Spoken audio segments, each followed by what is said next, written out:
welcome to another exciting episode of the Krystn Enem show. Today, like I always say, it's an amazing day. Today is going to be a very funny day because my guest on the show is somebody that all of you will be really excited to hear and see. My guest today is, when we're younger, that's not to say that he's an old man, but yes, he started very, very early, and he's one of the pioneer founders of the comedy industry, if I should say so. Remember, the landlord says your rent is due. You don't have money to pay. Don't worry. Be happy. I don't know how to sing my life, but yes, I remember that. I still don't understand what you're trying to say. You say my guess is when we're younger. So my name is when we're younger. I don't understand. You know, my guess. Normally, you say my guess is Krystn. You know, when we're younger, I used to remember when she used. No, I was. My guess is when we're younger. I was trying to tweak their brains to remember know if they remember the brain, and you twist it. And I twisted it. You twist it because you say my guess is now when we're younger. So ladies and gentlemen, this is when you're younger. When I was younger too. AKA Clean the Drum. Let's talk about humble beginnings. When you started comedy, because you're one of the people who started comedy. In fact, we used to watch Night of 1,000 Laughs almost every Saturday in my house, and it was one of the best times for us. And can you compare then and now? No. Why? There are too many. It's too many now. Then it was little. You can't compare 5 and 50. Now the truth is that then we were together, but not as the together of those days, not the together of now. Yeah, what has changed? The together of now is just the together of people that, you know, when they start all this, these people are together, these other people are. So there's different groups. I'm a groupless idiot. So what do you say about, is comedy a hobby or is it a career? It is more serious than hobby. Okay. If you think you can do comedy, you can really face comedy, and then do other things. Believe me, you're heading for what you call a damaged alliteration of a career ambiguousness. What would you advise young people who want to do comedy? What are the 3 qualities that they need to actually have a career as a comedian? Okay. 1, you have to have the talent. If you have the talent, because let me tell you the truth, if you learn comedy and you go on stage, you might come out, perform, people will like it. But if you go for another show, the same thing that you did without the talent that you learned to do, you might do it in the next program. Instead of all the that you are getting, it might be pure water or empty bottle of beer. You see people drinking beer real fast just to finish because to them they don't see you worthy of collecting the bottle and the beer content inside. They want to finish the content and stone you only one because you are not worth the truth. If you have the talent, once you come on stage and you feel the crowd, you know exactly how, where, why you should even say what you're saying. Some people, because they are not talented enough, they don't know that there is a thin line between insult and yab. Oh, yab is the funny part. It's the part that no matter what you do or say, to some people they can take it because that is them. You know, it's there. For someone you don't know, you can come out and you can yab someone, and the person will know it's a yab. It is obvious it's a yab. But then that same sentence can be thrown to someone else and it will be an insult. Maybe because the person is slightly older than you, or the person is just something. It's just not the right It's just time. not the right person. Okay. Or the right time. But if you are talented and you know yourself, you know what you're doing, at least when you get to someone, before you even throw a yab, you will know, okay, this is not it. This is not the person. You withdraw yourself and your life. And your life. Insult somebody that after the show, others will go home. You will be going to other places. So what's the last quality? Okay, there's the second. That's the first quality.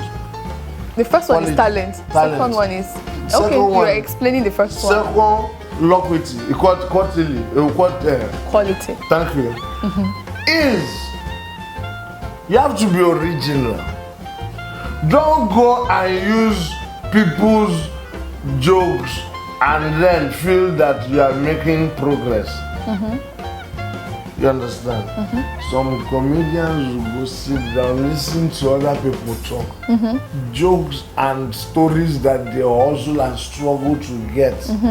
When they get it, come out somewhere, say it. You will now carry the thing and go to other smaller places that you know that person might not want to go to, or the person might not heard those of. People cannot pay those bigger people to come to. You go there and spread the joke.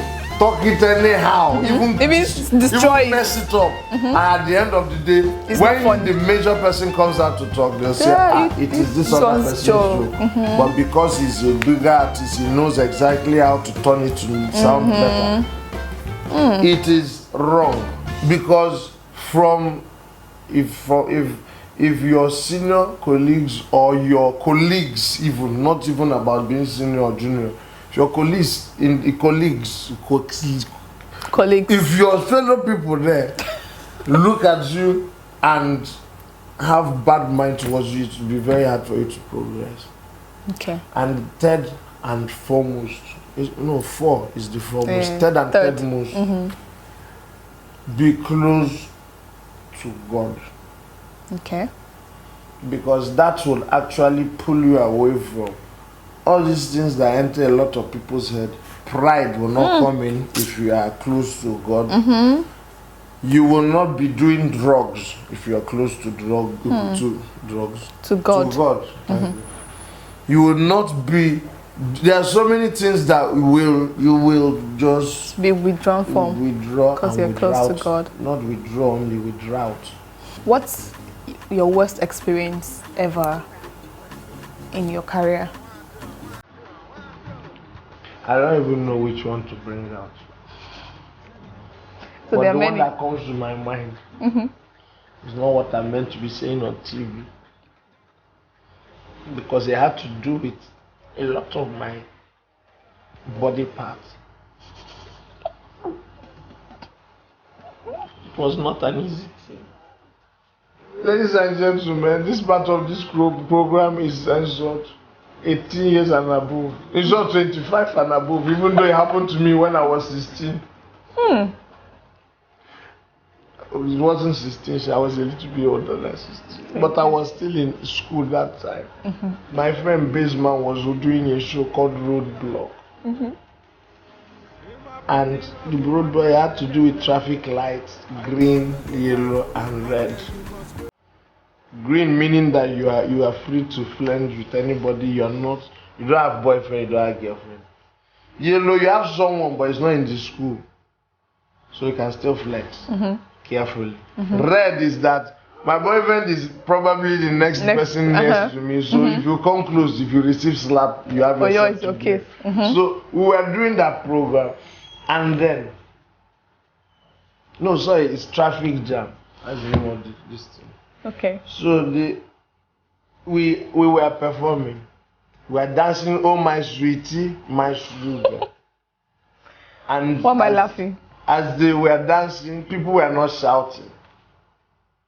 And I wanted to go and up their game. And I was wearing knicker. Big baggy knicker. And I went out and danced with them. Then I sat down, folded my leg like cripple. I did that in a movie some time ago. Then I walked out like that and people were, happy.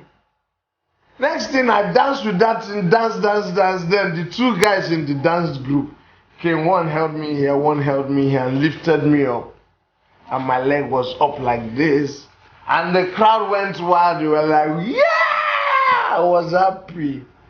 Say yes. The crowd was happy. Little did I know